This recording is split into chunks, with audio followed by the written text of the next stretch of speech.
सो अब ये जो क्वेश्चन नंबर 16 है, इसमें क्या कहानी हो रही है? In how many ways can 9 letters of the word telephone be arranged in a line if the letters P and L must be at the ends? यानी कि फिक्स पोजिशनिंग की बात हो गई है, लेकिन अब टेलीफोन के अंदर ई जो है मल्टीपल टाइम आ रहा है। तो अब अगर मैं इसको देखूं, मैं इसको क्या ऐसे लिख सकता हूं?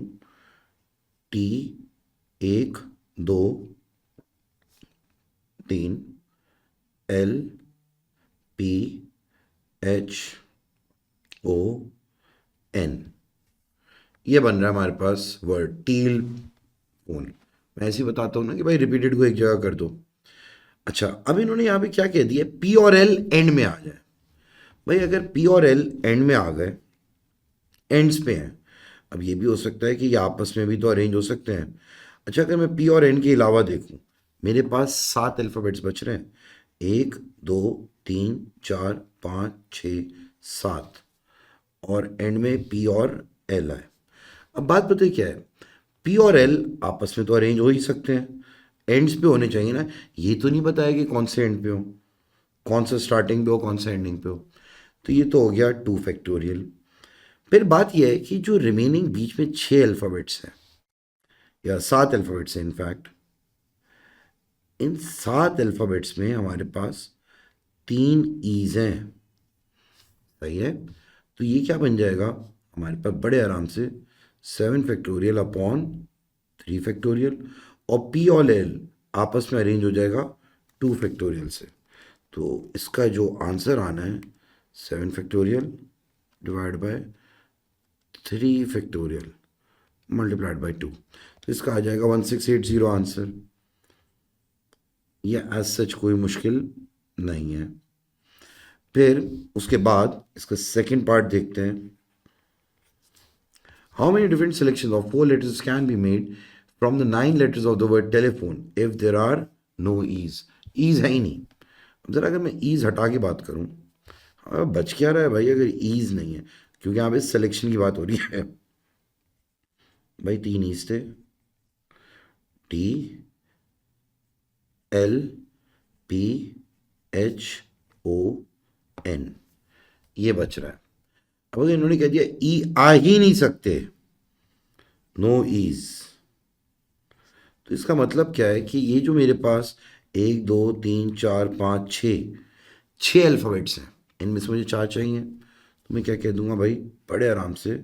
6C4। तो बेटा 6C4 हमारे पास आ गए 15 तरीके, 15। अच्छा, फिर इसके बाद इन्होंने क्या कह दिया? If there is exactly 1 E, exactly 1 ई होना चाहिए, यानी कि एक ही ई है और वो इन्होंने फिक्स कर दिया है। एक ही ई है और वो फिक्स कर दिया। जब भी किसी चीज़ को मैं फिक्स कर देता हूँ, फिर मैं उसके अरेंजमेंट को कंसिडर भी नहीं करता, और यानी कि उसकी सिलेक्शन को। अब रिमेनिंग 6 में से अब मुझे कितने चाहिए? मुझे ओवरऑल 4 चाहिए ना। तो रिमेनिंग 6 में से मैं सीधा सीधा 3 सेलेक्ट करूँगा, क्योंकि सिलेक्शन का अरेंजमेंट का सवाल नहीं है। तो 6C3 विच इज़ 20। इसका भी आंसर बड़े आराम से आ गया। फिर इसका फोर्थ पार्ट देखते हैं। There are no restriction. भाई सिलेक्शन करनी है 4 अल्फ़ाबेट्स की और कोई रिस्ट्रिक्शन है ही नहीं। अब इसमें क्या क्या हो सकता है, थोड़ा सा लॉजिकली सोचते हैं। ये बिल्कुल मैंने वो केसेस के जो सवाल थे ना, टोक्यो एज्यूम्ड वाले, बिल्कुल उसकी तरह है। अब ऐसा हो सकता है भाई, जब कोई रिस्ट्रिक्शन ही नहीं है, सिलेक्शन करनी है 4 अल्फ़ाबेट की, तो इसमें हो सकता है कि हम लोग एक भी ई ना सेलेक्ट करें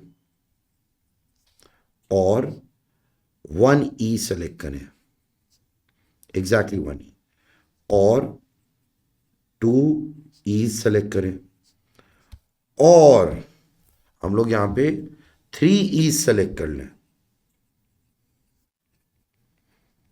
यही हो सकता है ना, और तो कोई तरीका बचा ही नहीं।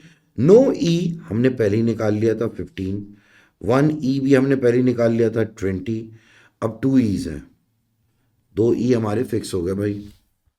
मैं फिक्स को हमेशा लाल ब्लैक से बनाता हूं, और इसमें 3 ईज हैं। अब होगा क्या? मुझे तो 4 चाहिए ना। अब अगर मुझे 4 चाहिए तो भाई 2 ही फिक्स हो गए। अब रिमेनिंग TLPHON, यानी कि हमारे पास 6 हैं। इन 6 में से 2 इधर आ जाएंगे, 6C2, और यहाँ पे 6 में से एक आएगा, 6C1। तो मेरे पास 6C2 कितना आता है, 15, 6C1 आता है 6। अब अगर मैं इन सबको ऐड कर दूं, यानी कि 15 प्लस 6 प्लस 20 प्लस 15, तो ये आ गया हमारे पास टोटल 56 वेज।